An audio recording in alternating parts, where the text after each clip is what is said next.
அனைவருக்கும் வணக்கம். இப்போது தேர்தல் ஒரு பக்கம் முடிவடைஞ்சிருக்கக்கூடிய நிலையில் என்னதான் தேர்தல் பிரச்சாரமும் பரப்புரையும் பயங்கரமாக போயிட்டு இருந்தாலும் கூட அதை தாண்டி பார்த்திங்க அப்படின்னா தேர்தல் முடிஞ்சு இனி அடுத்தடுத்த இடங்களில் 7 கட்டங்களாக தேர்தலுக்கான பணிகள் ரொம்பவே தீவிரமாக போயிட்டு இருக்கக்கூடிய நிலையில் இப்போ தமிழ்நாட்டில் முடிஞ்ச தேர்தல் பற்றி நிறைய விமர்சனங்களும் வந்துட்டு தான் இருக்குது. அதில் ஒன்று தான் பார்த்திங்க அப்படின்னா, என்னங்க சொல்கிறீங்க, 1,00,000 ஓட்டு காணாமல் போயிருச்சா அப்படின்னு எல்லாரும் ஷாக் ஆகிற அளவில் பாஜகவோட மாநில தலைவர் அண்ணாமலை அவர்கள் சொன்ன விஷயம் இப்போ இது ஒரு பெரிய விவாத பொருளாகவே மாறி இருக்கு. அது எப்படி 1,00,000 வாக்குகள் காணாமல் போகும் அப்படிங்கிற மாதிரி, அதாவது தமிழகத்தில் நாடாளுமன்ற தேர்தலுக்கான வாக்குப்பதிவு நிறைவடைந்திருக்கக்கூடிய நிலையில் தமிழக பாஜகவினர் பல்வேறு வகையான அடுக்கடுக்கான குற்றச்சாட்டுகளை முன் வச்சுட்டு வந்துட்டு இருக்காங்க.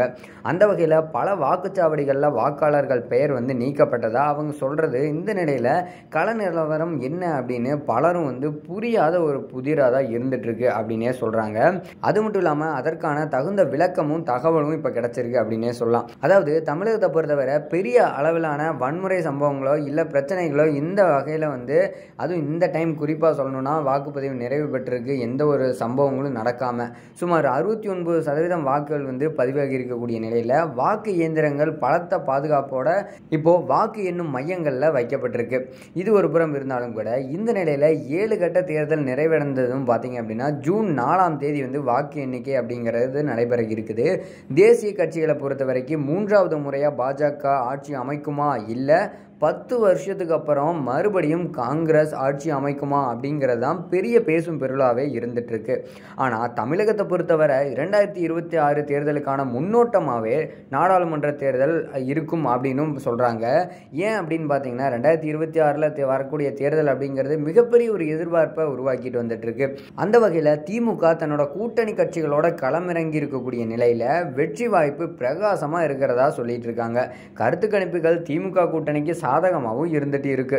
அதே நேரத்தில் எடப்பாடி பழனிசாமி அதிமுகவோட பொதுச் செயலாளராக தேர்ந்தெடுக்கப்பட்டதுக்கு அப்புறம் சந்திக்கக்கூடிய மிகப்பெரிய தேர்தல் அப்படிங்கிறதுனால அவர் மேலே இருக்கக்கூடிய நம்பிக்கை குறிப்பாக தொண்டர்களுக்கிடையே அதிகமாக இருக்குது. அதை அவர் நிரூபிச்சும் காட்டக்கூடிய கட்டாயத்திலே இருக்கார்.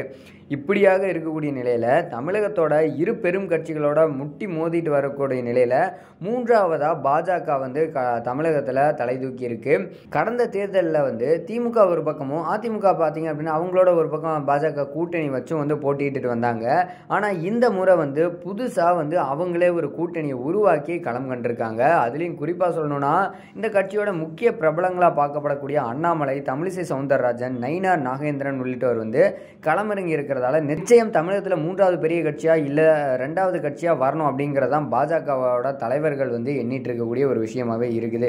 இதெல்லாம் ஒரு புறம் இருந்தாலும் கூட அதையும் தாண்டி பார்த்தீங்க அப்படின்னா பாஜக வேட்பாளர் வினோத் செல்வமும் இன்னொரு பக்கம் பாஜக வேட்பாளர் அண்ணாமலையும் இந்த ஒரு குற்றச்சாட்டை முன் வச்சிருக்காங்க. அதாவது 1,00,000 வாக்காளர்கள் அதுவும் குறிப்பாக பாஜகவோட வாக்காளர்கள் தான் அவங்களோட ஓட்டிங் நேம் எல்லாம் இல்லை அப்படிங்கிறத கருத்தாக முன் வச்சிருக்காங்க, குற்றச்சாட்டாகவும் முன் வச்சிருக்காங்க.